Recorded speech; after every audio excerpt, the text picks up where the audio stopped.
দুইজন নারীর সাথে বেয়াদবি করলে মৃত্যুর সময় কালিমা নসিব হবে না। এই দুইজন নারী এতটাই গুরুত্বপূর্ণ আপনার লাইফে, তাদের সাথে আপনি বেয়াদবি করতে যাবেন না। এক নাম্বারকে জানেন? এক নাম্বার হচ্ছে আপনার মা। হয়তো এটা আপনার অনেকেই জানেন, কিন্তু দুই নাম্বারটা অনেকেই জানেন না। এক নাম্বার মা। আপনি দেখেন একজন সাহাবী ছিল, নবীর সাহাবী আলকামা রাদিয়াল্লাহু তাআলা আনহু।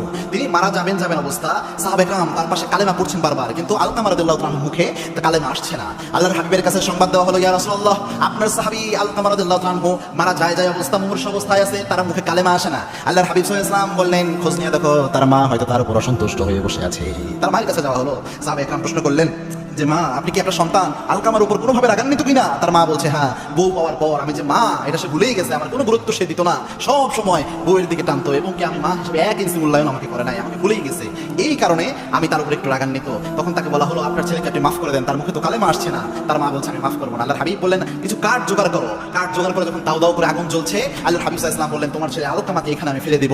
মা চোখের পানি ছেড়ে হাউমাউ করে কান্না করে উঠেছে, 10 মাস আমি আমার সন্তানকে পেটে ধারণ করেছি, এই জন্য নয় যে এই আগুনের মধ্যে আমার সন্তানকে আপনি ফেলে দেবেন ইয়া রাসূলুল্লাহ। তখন আল্লাহর হাবিব বললেন, তুমি যদি মাফ না করো, আল্লাহ তো জাহান্নামের আগুনে তাকে ফেলবে। তখন আলকামা রাদিয়াল্লাহু তাআলা আনহু মা বললেন, আমি আমার ছেলেকে মাফ করে দিলাম। সুবহানাল্লাহ। এজন্য মায়ের সাথে যদি আপনি বেয়াদবি করেন, মায়ের সাথে যদি আপনি অনেক বড় অন্যায় করেন, জুলুম করেন, এজন্য কিয়ামতের ওই কঠিন ময়দানে শাস্তি হবেই, এবং শেষ সময়ে কিন্তু আপনার মুখে যে কালেমা রয়েছে এটা আসবে না। দুই নাম্বার হচ্ছে আপনার স্ত্রী।